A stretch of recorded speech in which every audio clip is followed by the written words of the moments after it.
إن الحمد لله نحمده ونستعينه ونستغفره ونعوذ بالله من شرور أنفسنا ومن سيئات أعمالنا من يهده الله فلا مضل له ومن يضلل فلا هادي له وأشهد أن لا إله إلا الله وأشهد أن محمدا عبده ورسوله أما بعد فأعوذ بالله من الشيطان الرجيم بسم الله الرحمن الرحيم يا أيها الذين آمنوا اتقوا الله حق تقاته ولا تموتن إلا وأنتم مسلمون يا أيها الناس اتقوا ربكم الذي خلقكم من نفس واحدة وخلق منها زوجها وبث منهما رجالا كثيرا ونساء واتقوا الله الذي تساءلون به والأرحام إن الله كان عليكم رقيبا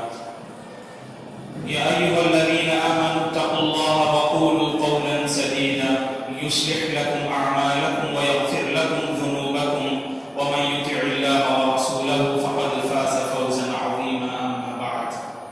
فإن خير الحديث كتاب الله وخير الهدي هدي محمد صلى الله عليه وسلم وشر الأمور محدثاتها وكل محدثة بدعة وكل بدعة ضلالة وكل ضلالة في النار أما بعد فأعوذ بالله من الشيطان الرجيم ولقد خلقنا الإنسان ونعلم ما توسوس به نفسه ونحن أقرب إليه من حبل الوريد إذ يتلقى المتلقيان عن اليمين وعن الشمال قعيد ما يلفظ من قول إلا لديه رقيب عتيد وجاءت سكرة الموت بالحق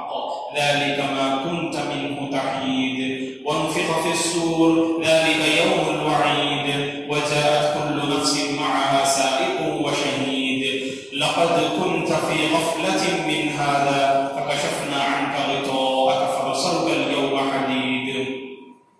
وقال قرينه هذا ما لدي عتيد ألقيا في جهنم كل كفار عنيد مناع للخير معتد مريب الذي جعل مع الله إلها آخر فألقياه في العذاب الشديد قال قرينه ربنا ما أطغيته ولكن كان في ضلال بعيد قال لا تختصموا لدي وقد قدمت إليكم بالوعيد ما يبدل القول لدي وما أنا بظلام للعبيد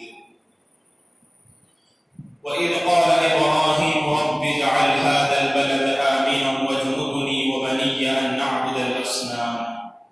تمام تعریفیں بزرگی اور بڑائی اس اللہ وحدہ لا شریک کے لیے ہے جس نے اس ساری کائنات کو پیدا کیا درود اور سلامتی ہو اللہ کے پیارے حبیب صلی اللہ علیہ وسلم پر جنہوں نے اس دین کو ہم تک بڑی ہی محنت اور مشقت کے ساتھ پہنچایا درود اور سلامتی ہو رسول اللہ صلی اللہ علیہ وسلم کے اصحاب رضوان اللہ علیہم اجمعین پر تابعین اور تبع تابعین پر تمام مؤمن مرد اور عورتوں پر اللہ کی رحمت اور اس کی سلامتی ہو آمین محترم بزرگوں عزیز بچوں اور قابل احترام میری ماں اور بہن مبارک گھڑیوں میں ہم سانس لے رہے ہیں تو اس پر اللہ تبارک و تعالیٰ کا شکر بجا لانا چاہیے جن دنوں سے ہم گزر رہے ہیں جن کے متعلق کہا گیا کہ ایام التشریق ہیں اور اللہ کے رسول صلی اللہ علیہ وسلم نے ان مبارک ایام کے متعلق فرمایا ایام اکل و شرب و ذکر اللہ یہ ذی الحجہ کی 10ویں تاریخ کے بعد 11ویں 12ویں اور 13ویں تاریخ اسے ہم ایام التشریق کے نام سے جانتے ہیں تو ان دنوں میں ہمیں کیا کرنا چاہیے فرمایا پیارے حبیب صلی اللہ علیہ وسلم نے یہ ایام اور یہ دن کھانے پینے اور اللہ تبارک و تعالیٰ کو یاد کرنے کے ایام ہیں کثرت سے اللہ تبارک و تعالیٰ کا ذکر کرنا چاہیے اللہ کی کبریائی بیان کرنی چاہیے اللہ اکبر اللہ اکبر اللہ اکبر لا الہ الا اللہ اللہ اکبر وللہ الحمد تو اللہ تبارک و تعالیٰ کی کبریائی بیان کریں اور اللہ تبارک و تعالیٰ کا شکر بجا لائیں کہ اس نے دوبارہ ہماری زندگی میں ایک مبارک دن عطا کیا جسے ہم یوم النحر سے جانتے ہیں یعنی قربانی کا دن عید کا دن اللہ تبارک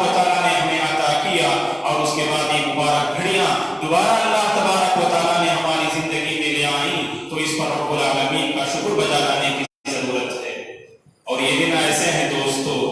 کہ ان دنوں میں نبی ابراہیم علیہ السلام کی زندگی کو یاد کرنے، نبی ابراہیم علیہ السلام کی زندگی کو پڑھنے، نبی ابراہیم علیہ السلام کی زندگی سے حاصل ہونے والی عبرتیں لینے کے دن بھی ہیں۔ ابراہیم علیہ السلام اللہ کے جلیل القدر پیغمبر ہیں، جنہیں ابو الانبیاء بھی کہا جاتا ہے، انبیاء کے باپ بھی کہا جاتا ہے، اور جن کے متعلق اللہ کے رسول صلی اللہ علیہ وسلم نے فرمایا میں تمہارے باپ ابراہیم کی دعا کا نتیجہ ہوں۔ مسند احمد کی روایت ہے کہ انا دعوت ابیکم ابراہیم، کہ میں تمہارے باپ ابراہیم کی دعا کا نتیجہ ہوں، اور عیسیٰ علیہ السلام کی خوشخبری کا میں مصداق ہوں، یہ اللہ کے رسول صلی اللہ علیہ وسلم نے فرمایا۔ قرآن مجید آپ پڑھ کر دیکھیں، قرآن مجید میں اللہ تبارک و تعالیٰ نے مختلف مقامات پر مختلف آیتوں میں نبی ابراہیم کی زندگی کو اللہ نے بیان کیا،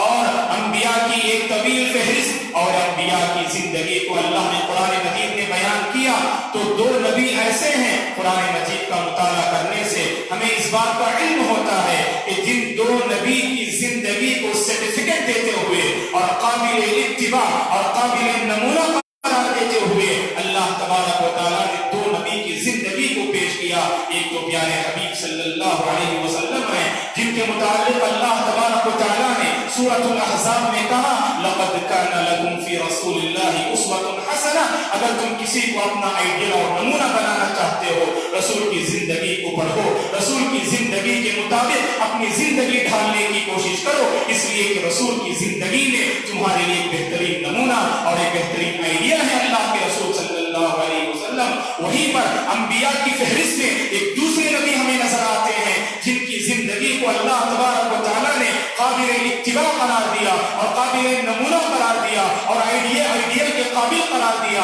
وہ ہے خلیل اللہ تبارک و تعالیٰ کے جگری دوست ابراہیم علیہ السلام، جن کے متعلق اللہ تبارک و تعالیٰ نے قرآن مجید کی سورۃ الممتحنہ میں کہا کہ قد کانت لکم اسوۃ حسنۃ فی ابراہیم، تمہارے لیے نبی ابراہیم کی زندگی میں ایک بہترین نمونہ ہے۔ پیارے حبیب صلی اللہ علیہ وسلم کی زندگی کے متعلق کہا کہ اسوہ حسنہ، وہیں پر نبی ابراہیم کے بارے میں بھی کہا کہ آپ کی زندگی کو پڑھیں اور آپ کی زندگی سے حاصل ہونے والی عبرتیں حاصل کریں، اور آپ کی زندگی سے حاصل ہونے والے اسباب کو حاصل کرتے ہوئے اگر زندگی بسر کریں تو یقیناً زندگی کامیاب زندگی شمار ہوگی، اور وہ زندگی جس زندگی سے اللہ تبارک و تعالیٰ راضی ہو جائے اور انسان کامیابی کا مستحق بن جائے۔ نبی ابراہیم کی زندگی کو پڑھنے سے دوستو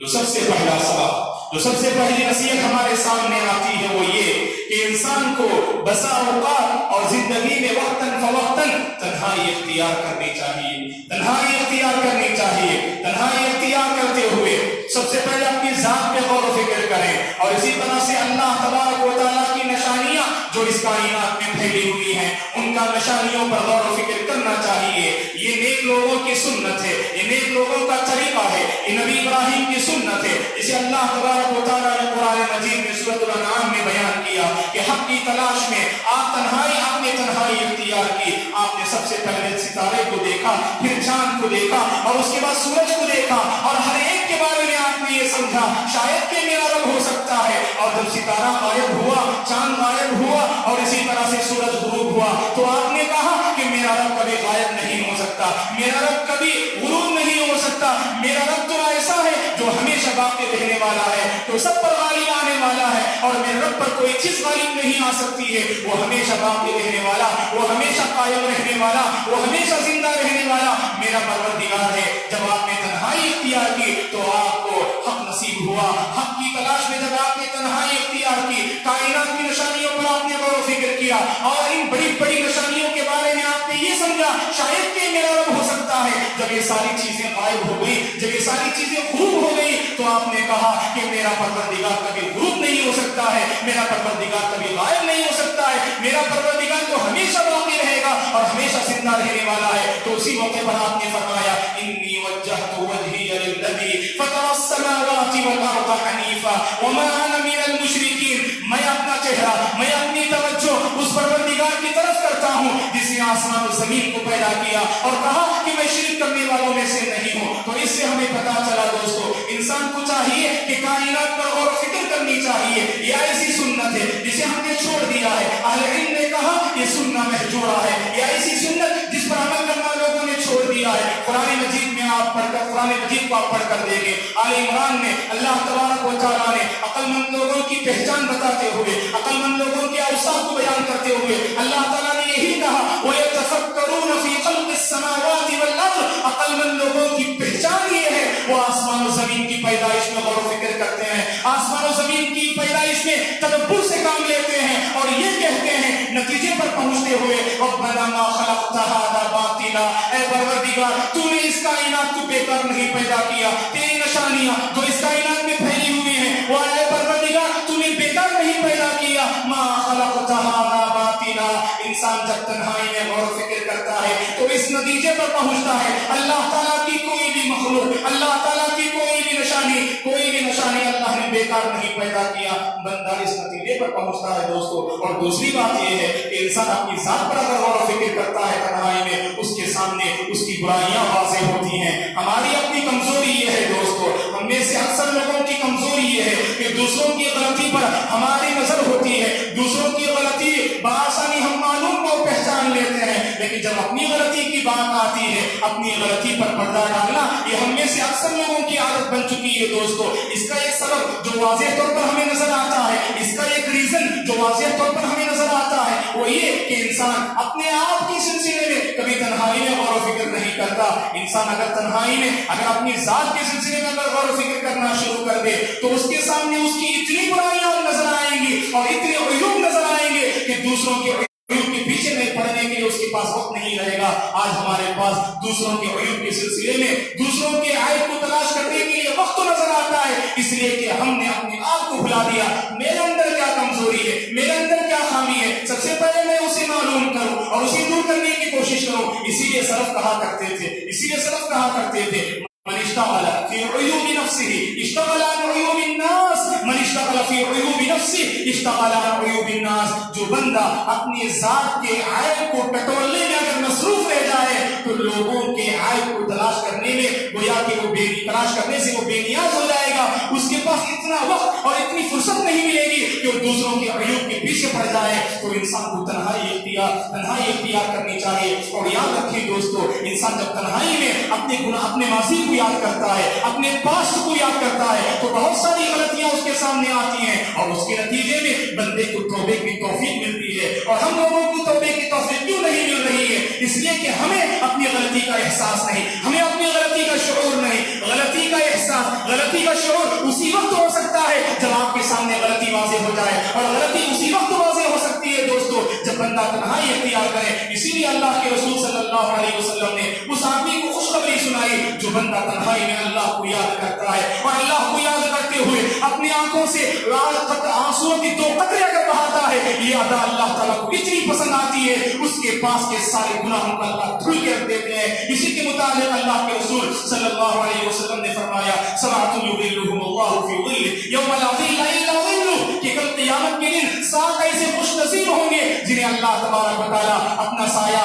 اپنے سائے میں جگہ نصیب فرمائے گا۔ ان میں سے ایک آدمی کا تذکرہ کرتے ہوئے آپ نے فرمایا رجل ذکر اللہ خالیا ففاضت عیناہ، ایک ایسا بندہ جس نے تنہائی میں اللہ کو یاد کیا رات کی تنہائی میں، اور ایسے وقت جس وقت سارے لوگ آرام کر رہے ہوں ایسے موقع پر رات کی تنہائی میں اٹھتا ہے، اللہ کو یاد کرتا ہے اور اپنی غلطیوں کا احساس کرتے ہوئے، ندامت کرتے ہوئے، شرمندگی کا اظہار کرتے ہوئے اپنی آنکھوں سے اگر آنسوں کے 2 قطرے بہاتا ہے، اللہ کو یاد اتنی پسند آتی ہے کہ کل قیامت کے دن اللہ تبارک و تعالیٰ حشر کی عدالت میں اپنا سایہ ایسے بندے کو نصیب فرمائیں گے۔ نبی ابراہیم کی زندگی کو پڑھنے سے ایک اور نصیحت جو ہمیں ملتی ہے دوستو وہ یہ کہ انسان کو توحید پر قائم رہنا چاہیے۔ توحید میں کامیابی ہے، توحید میں اللہ کی خوشنودی ہے، توحید کے راستے پر گامزن رہنے سے انسان کے حق میں جنت گویا کہ انتظار کرتی ہے دوستو۔ لہذا زندگی کے ہر معاملے میں توحید کے راستے کو اپنانا چاہیے اور توحید پر قائم رہنے کی ہر ممکن کوشش کرنی چاہیے اور اللہ سے دعا کرنی چاہیے اے پروردگار شرک کی آلودگیوں سے میری زندگی کو پاک کر، کفر و بدعات سے پروردگار میری زندگی کو پا کر نبی ابراہیم جن کے متعلق اللہ نے قرآن مجید میں گواہی دی اور کہا ان ابراہیم کان امہ قانتا للہ ولم یکن من المشرکین، ابراہیم علیہ السلام کے متعلق اللہ تبارک و تعالیٰ نے سورۃ النحل میں کہا بے شک ابراہیم ایک پیشوا ہے، بے شک ابراہیم ایک امام ہے، اور کہا کہ قانتا للہ، اللہ تبارک و تعالیٰ کے لیے مکمل یکسوئی کے ساتھ عبادت کرنے والے یہ نبی ابراہیم، اور کہا کہ ولم یکن من المشرکین، اور یہ شرک کرنے والوں میں سے نہ تھے، اور یہ شرک کرنے والوں میں سے نہ تھے۔ یہودیوں نے کہا کہ نبی ابراہیم کا تعلق ہم سے ہے، اور مشرکین نے کہا کہ نبی ابراہیم کا تعلق ہم سے ہے، اور نصارا نے کہا کہ نبی ابراہیم تو ہمارے اپنے ہیں، اور قرآن مجید میں اللہ نے کہا ما کان ابراہیم یہودیا ولا نصرانیا ولکن کان حنیفا مسلما وما کان من المشرکین، ابراہیم نہ نصرانی تھے، نہ یہودی تھے، اور نہ مشرک تھے، بلکہ وہ توحید پر قائم رہنے والے ایک پکے موحد تھے اور پکے مسلمان تھے۔ یہ اللہ نے قرآن مجید میں کہا۔ دیکھیے دوستو، اللہ تعالیٰ نے قرآن مجید میں آپ کی زندگی توحید پر قائم ہے، اس کی اللہ تعالیٰ نے سرٹیفکیٹ دی، اس کے باوجود نبی ابراہیم کی دعا پر غور کرنے کی ضرورت ہے۔ خطبہ مسنونہ کے بعد آپ کے سامنے ایک آیت کریمہ تلاوت کی گئی جس میں نبی ابراہیم کی ایک دعا کا تذکرہ اللہ نے قرآن مجید میں سورہ ابراہیم میں اس طرح سے کرتا ہے کہ وَجُنُوبُنِي وَبَنِيَّ أَن نَّعْبُدَ الْأَصْنَامَ وَجُنُوبُنِي وَبَنِيَّ أَن نَّعْبُدَ الْأَصْنَامَ، اے پروردگار تو مجھے اور میری اولاد کو بتوں کی پرستش سے بچا۔ وقت کے نبی اللہ کے جلیل القدر پیغمبر اللہ سے مانگتے ہیں تو کیا مانگتے ہیں، غور کرنے کی ضرورت ہے دوستو، کہ مجھے اور میری اولاد کو بتوں کی سرپرستی سے بچا اور بتوں کی عبادت کرنے سے بچا۔ آج ہم ہندوستان کے جس ماحول میں رہتے ہیں، انسان گھر سے باہر نکلتا ہے تو فتنے اس کا استقبال کرتے ہیں اور قدم قدم پر بتوں کی پرستش ہمیں نظر آتی ہے۔ انسانیت کا ایک بہت بڑا سمندر، انسانیت کی ایک بہت بڑی تعداد اپنا سر ایک اللہ کے آگے جھکانے کے بجائے غیر اللہ کے سامنے اپنا سر جھکاتے ہیں، یہ ہم اپنی آنکھوں سے دیکھتے ہیں دوستو۔ اور ہمارا جو اپنا کلچر ہے اور ہماری اپنی جو زندگی ہے، اگر اس پر غور و فکر کریں، ہماری کتنی ایسی ادائیں ہیں اور ہماری کتنی ایسی باتیں ہیں جن میں شرک کی بو نظر آتی ہے، جن میں شرک کی بو ہمیں محسوس ہوتی ہے۔ تو دراصل اس ماحول میں رہتے ہوئے اگر ہم نے توحید کی فکر نہ کی، اپنے ایمان کی بقا کی اگر ہم نے فکر نہ کی، ایمان پر قائم رہنے کے سلسلے میں، شرک کی آلودگیوں سے محفوظ رہنے کے سلسلے میں اگر ہم نے اللہ سے دعا نہ کی، تو ہم سے بڑا غافل کون ہو سکتا ہے دوستو، ہم سے بڑا لاپرواہ کون ہو سکتا ہے۔ تو جہاں پر ہم دعا تو ضرور کرتے ہیں لیکن دعا ہم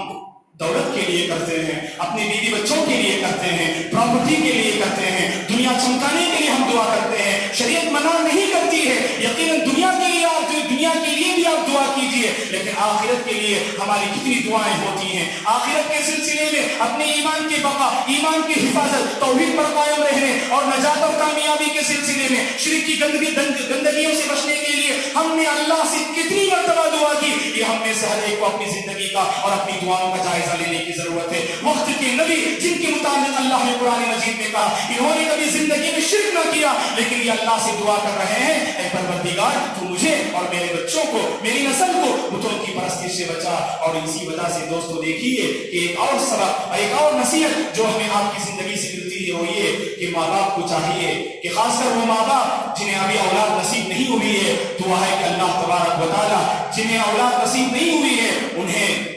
اللہ تبارک و تعالیٰ نیک اولاد نصیب کرے، اور جنہیں اللہ تبارک و تعالیٰ نے اولاد عطا کیا ہے اللہ تبارک و تعالیٰ ہمارے بچوں کو نیک بنائے، ہمارے بچوں کو دیندار بنائے، اور ہمارے بچوں کی زندگی میں دینی رنگ غالب نظر آئے۔ یہ اللہ تبارک و تعالیٰ سے ہم دعا کرتے ہیں۔ تو لہذا اولاد عطا کیے جانے سے پہلے نبی ابراہیم کی زندگی کو پڑھ کر دیکھیں تو آپ کو یہ نصیحت ملے گی، ماں باپ کو چاہیے، سرپرست کو چاہیے وہ اللہ سے نیک اولاد کے سلسلے میں دعا کرنی چاہیے کہ بڑھاپے کی عمر کو پہنچ چکے ہیں اور اللہ سے دعا کرتے ہیں رب هب لي من الصالحین، اے پروردگار تو مجھے ایک نیک اولاد نصیب فرما۔ تو ماں باپ جہاں بچوں کے حق میں دعا کرتے ہیں اور بچوں کے سلسلے میں دعا کرتے ہیں اے پروردگار تو مجھے اولاد دے، محض اولاد کی دعا مت کیجیے دوستو، بلکہ نیک اولاد کی دعا کرنی چاہیے۔ یہ سنت ابراہیم ہے، اور نبی ابراہیم کی دعا سے ہمیں نصیحت ملتی ہے کہ نیک اولاد کی دعا ہم اللہ تبارک و تعالیٰ سے کرنی چاہیے رب هب لي من الصالحین۔ اور اولاد عطا کیے جانے کے بعد اولاد کے سلسلے میں ان کی تربیت، ان کی تعلیم کا مکمل خیال کرنا چاہیے۔ نبی ابراہیم علیہ السلام کی دعا دعائیں اللہ تبارک و تعالیٰ نے مختلف آیتوں میں قرآن مجید میں ذکر کیے ہیں. ان دعاؤں میں سے ایک دعا ہے کہ دیکھیے اولاد عطا کیے جانے کے بعد آپ اپنے بچوں کے سلسلے میں کیسے فکر کرتے ہیں کہ ان کی زندگی میں دین کا رنگ غالب نظر آئے اور ان کا مزاج دینی مزاج بن جائے اور ان کی سوچ دینی سوچ بن جائے اور ان کا رہن سہن گویا کہ ہر ایک میں دین کی جھلکیاں نظر آئے. تو اس کے سلسلے میں اللہ تعالیٰ سے اس طرح سے دعا کرتے ہیں رب اجعلنی مقیم الصلاۃ ومن ذریتی ربنا وتقبل دعاء رب اجعلنی مقیم الصلاۃ. اے پروردگار تو مجھے نماز قائم کرنے والا اور میرے بچوں کو میری اولاد کو میری نسل کو نمازوں کی پابندی کرنے والا بنا دے. تو جہاں پر آپ نماز کی پابندی کرتے ہیں اللہ سے دعا کرنی چاہیے. دوستو ہم نمازوں کی پابندی کیوں نہیں کرتے ہیں؟ ہماری زندگی میں نمازوں کی محافظت کیوں نظر نہیں آتی ہے؟ کیونکہ ہم نے اس کی محافظت کے لیے اللہ سے نہیں مانگا. نماز پڑھنے میں ہمیں دشواری کیوں پیش آتی ہے؟ ہم نے اللہ سے نہیں مانگا. نمازوں کی پابندی کرنے والا ہے پروردگار تو مجھے اور میرے بچوں کو اور میرے گھر میں رہنے والے ہر فرد کو اور میری سوسائٹی میں رہنے والے ہر فرد کو تو بنا دے. کیا کبھی ہم نے اس سلسلے میں اللہ سے دعا کی؟ اگر دعا نہیں کی تو دعا کرنی چاہیے. دوستو اس طرح کی دعائیں کریں. اے پروردگار نماز پڑھنے میں مجھے دشواری ہوتی ہے, نماز پڑھنے کے لیے آتا ہوں تو من نہیں کرتا ہے. اے پروردگار نماز کا مجھے شوقین بنا دے, نماز کا مجھے عادی بنا دے, نماز پڑھنے والا مجھے بنا دے, نمازوں کی محافظت کرنے والا مجھے بنا دے. اس طرح سے اللہ سے مانگنی چاہیے. وقت کے نبی اللہ ابراہیم علیہ السلام اللہ سے دیکھیے کیسی دعائیں کر رہے ہیں. رب اجعلنی مقیم الصلاۃ ومن ذریتی ربنا وتقبل دعاء. اے پروردگار تو مجھے اور میری اولاد کو نماز قائم کرنے والا بنا دے اور اے پروردگار تو میری دعا کو قبول فرما. اس طرح سے اللہ تبارک و تعالیٰ سے مانگنی چاہیے. یہ بات ہم جانتے ہیں دوستو, معاشرے کی کامیابی اور ترقی کا دار و مدار اس معاشرے میں پلنے والے بچوں پر ہوا کرتا ہے. اگر معاشرے کے افراد, معاشرے کے ذمہ داران, معاشرے میں رہنے والے ہر سرپرست کے اندر اگر یہ فکر آ جائے کہ ہم اپنے بچوں کی صحیح تربیت کریں گے, ان کی تعلیم کا پورا لحاظ رکھیں گے اور اسی طرح سے ان کے مزاج کو ہم دینی مزاج بنائیں گے بچپن ہی سے, اگر ہم نے ٹھان لیا, اگر ہم نے اس پر عمل کر لیا تو یقیناً ہم ایک روشن مستقبل کی امید کر سکتے ہیں. ہم ایسے مستقبل کی امید کر سکتے ہیں جو مستقبل کے جس میں برائیاں ختم ہو سکتی ہیں. معاشرے کے اندر خصوصاً نوجوانوں میں جو بڑھتی ہوئی خرابیاں ہمیں نظر آتی ہیں آئے دن, خصوصاً ہماری اس بستی پیرنبیٹ میں ہمیں نظر آتے ہیں کہ ہمارے اپنے نوجوان جو دین سے دور نظر آتے ہیں اور جن کے اندر بہت ساری اخلاقی گراوٹیں, بہت سارے اخلاقی خرابیاں نظر آتی ہیں. یہ دراصل ماں باپ اور سرپرست بچپن میں ان بچوں کی صحیح تربیت کی طرف توجہ نہ دینے کا نتیجہ ہے. دوستو اسی لیے اگر ہم چاہتے ہیں ایک صالح معاشرہ وجود میں لائیں, ایک صالح معاشرے کی اگر ہم تشکیل دینا چاہتے ہیں تو اس کے لیے چاہیے ہر سرپرست اور ذمہ داران اور والدین کو اپنے گھر اور اپنے ماحول میں رہنے والے بچوں کی تربیت کا پورا پاس ریاض کرنا چاہیے. وقت کے نبی ابراہیم علیہ السلام دیکھیے اپنے بچوں کو کیسے نصیحت کرتے ہیں. یا بنی ان اللہ اصطفى لکم الدین فلا تموتن الا وانتم مسلمون. ابراہیم علیہ السلام اور اپنے بچوں کو جمع کرتے ہوئے, اسی طرح سے یعقوب علیہ السلام اپنے بچوں کو جمع کرتے ہوئے کیا نصیحت کرتے ہیں. ان اللہ اصطفى لکم الدین, اے میرے بچوں بے شک اللہ تعالیٰ نے تمہارے لیے جس دین کو اختیار کیا ہے وہ دین اسلام ہے. فلا تموتن الا وانتم مسلمون, تمہاری موت حالت اسلام میں آنی چاہیے. مسلمان بن کر تمہیں اس دنیا سے رخصت ہونا چاہیے اور زندگی کے آخری سانس تک اسلام کی تعلیمات پر عمل پیدا ہونا چاہیے. یہ ابراہیم علیہ السلام اپنے بچوں کو نصیحت کرتے ہیں. تو وہی ماں باپ کو چاہیے جہاں پر ہم دنیا کے سلسلے میں فکر کرتے ہیں, اپنے بچوں کے برائٹ فیوچر کے لیے ہم فکر کرتے ہیں دوستو, اسی طرح اپنے بچوں کی آخرت سنوارنے کے لیے, اپنے بچوں کی زندگی میں دینداری اور دین بیداری پیدا کرنے کے لیے ماں باپ کو بچپن ہی سے اپنے بچوں کے ذہن کو ریفریش کرنے کی ضرورت ہے, اپنے بچوں کی ذہن سازی کرنے کی ضرورت ہے اور اپنے بچوں کو مساجد لے کر آئیں, مساجد سے ان کا تعلق رکھیں, نیک لوگوں کی صحبت اور اچھی لوگوں کی صحبت بچپن ہی سے کرانے کی کوشش کریں. یقیناً اگر ہم اس معاملے میں اگر ہم کامیاب ہو گئے, ہم یقیناً ایک روشن مستقبل کی ہم امید کر سکتے ہیں. دوستو آپ کی زندگی کو پڑھنے سے, نبی ابراہیم کی زندگی کو پڑھنے سے ایک اور نصیحت جو ہمارے سامنے آتی ہے دوستو وہ یہ کہ انسان کو آخرت کی ہمیشہ فکر کرنی چاہیے.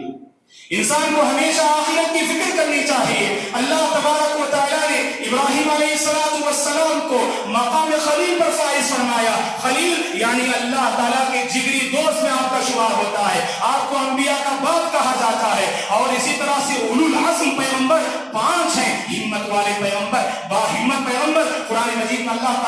5 کا تذکرہ فرمایا ہے، نوح علیہ السلام، موسیٰ علیہ السلام، عیسیٰ علیہ السلام، رسول اللہ صلی اللہ علیہ وسلم، اور ان 5 ہمت والے پیغمبروں میں سے ابراہیم علیہ السلام کا بھی شمار ہوتا ہے۔ اللہ تعالیٰ نے آپ کو بہت ساری آزمائشوں سے اللہ نے آپ کو آپ کی زندگی کو دوچار کیا، اور خود اللہ نے قرآن مجید میں کہا وَإِذِ ابْتَلَىٰ إِبْرَاهِيمَ رَبُّهُ بِكَلِمَاتٍ فَأَتَمَّهُنَّ، اللہ تعالیٰ نے نبی ابراہیم کو کئی طرح سے آزمایا، اور ہر آزمائش کا مقابلہ انہوں نے ایمان سے کیا، ہر آزمائش کا مقابلہ انہوں نے صبر کے ساتھ کیا، اور ہر آزمائش کا مقابلہ انہوں نے استقامت کے ساتھ کیا۔ تو خود اللہ نے کہا فَأَتَمَّهُنَّ، اور اس کے بعد اللہ نے کہا کہ إِنِّي جَاعِلُكَ لِلنَّاسِ إِمَامًا، کہ اے ابراہیم میں لوگوں کے حق میں تمہیں امام بنانے والا ہوں۔ یہ ساری نعمتیں اللہ نے آپ کو نصیب فرمائے، مقام امامت اور مقام خلت، مقام خلیل پر اللہ نے آپ کو فائز فرمایا، لیکن اس کے باوجود نبی ابراہیم کی زندگی میں آخرت کی فکر کیسے نظر آتی ہے؟ دوستو دیکھیے، نبی ابراہیم اللہ سے دعا کرتے ہیں وَلَا تُخْزِنِي يَوْمَ يُبْعَثُونَ وَلَا تُخْزِنِي يَوْمَ يُبْعَثُونَ، اے پروردگار تو مجھے اس دن رسوا نہ کر جس دن سارے لوگ اٹھائے جائیں گے، جس دن سارے لوگ میدان محشر کی طرف گویا کہ جمع کیے جائیں گے، اور اپنی قبروں سے اٹھا کر میدان محشر میں جس دن سارے لوگوں کو جمع کیا جائے گا، اس دن اے پروردگار تو مجھے رسوا نہ کر۔ کیوں؟ یوم لا ينفع مال ولا بنون، وہ ایسا دن ہوگا جس دن نہ مال کام آئے گا، نہ دولت کام آئے گی، نہ جائیداد کام آئے گی، نہ اپنی اولاد کام آئے گی، الا من اتى الله بقلب سلیم، جس کا دل سلیم ہو، فطرت پر ہو، یعنی جس کا دل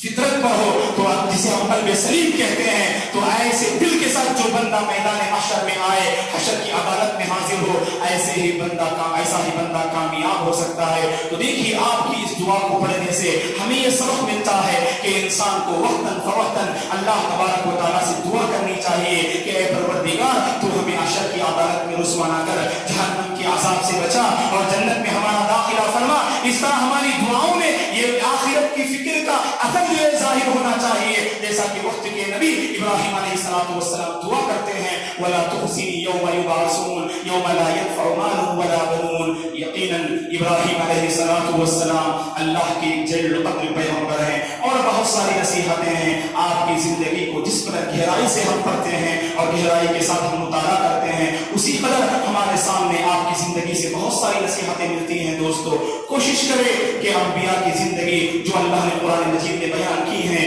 کہ انہیں پڑھیں اور انہیں سننے کی ہم میں سے ہر ایک کو کوشش کرنی چاہیے، اور انبیاء کی زندگی اور انبیاء کے واقعات کو، یہ انبیاء کے واقعات یہ محض قصے اور کہانیاں نہیں ہیں، ٹائم پاس کے لیے کہانیاں نہیں سنائی جاتی ہیں، بلکہ ان کی زندگی سے جو عبرتیں ملتی ہیں، عبرت کی نگاہوں سے ان کی زندگی کو پڑھنی چاہیے، اور عبرت کے کانوں سے ان کی زندگی کو سننا چاہیے۔ دعا ہے کہ اللہ تبارک و تعالیٰ ابراہیم علیہ السلام کی زندگی کو مزید پڑھنے کی توفیق عطا فرمائے۔ آپ کی زندگی سے جو عبرتیں، جو اسباق ہمیں ملتے ہیں، ان عبرتوں کو لیے ہوئے زندگی ڈھالنے اور زندگی بسر کرنے کی اللہ تعالیٰ ہم میں سے ہر ایک کو توفیق عطا فرمائے، آمین۔ اقول قولی ھذا واستغفر اللہ لی ولکم ولسائر المسلمین من کل ذنب فاستغفروہ انہ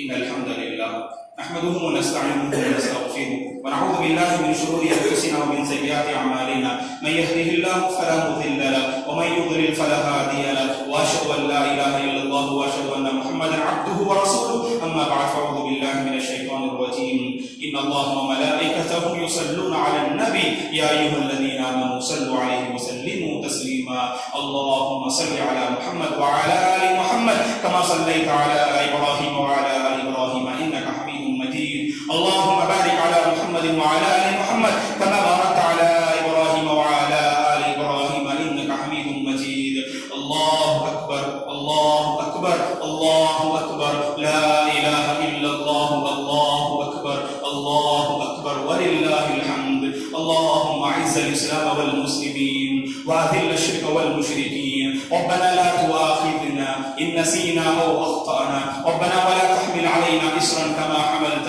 على الذين من قبلنا ربنا ولا تحملنا ما لا طاقة لنا به واعف عنا واغفر لنا وارحمنا أنت مولانا فانصرنا على القوم الكافرين. ربنا لا تزغ قلوبنا بعد إذ هديتنا وهب لنا من لدنك رحمة إنك أنت الوهاب. اللهم آت نفوسنا تقواها وزكها أنت خير من زكاها أنت وليها ومولاها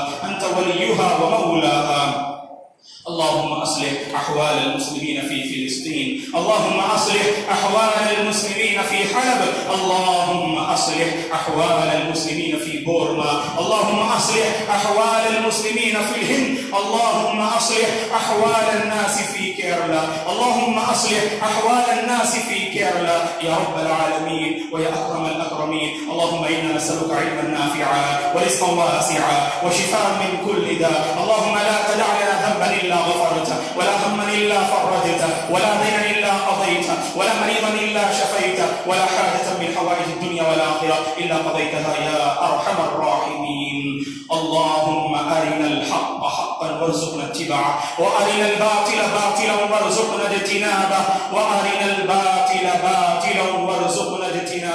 اللهم ارحم موتانا وموتى المسلمين. اللهم اشف مرضانا ومرضى المسلمين. اللهم إنا نسألك الهدى والتقى والعفاف والغنى. عباد الله رحمني ورحمكم الله. أعوذ بالله من الشيطان الرجيم. إن الله يأمر بالعدل والإحسان وإيتاء ذي القربى وينهى عن الفحشاء والمنكر والبغي يعظكم لعلكم تذكرون. اذكروا الله العظيم يذكركم ولذكر الله تعالى أكبر والله يعلم ما تصنعون.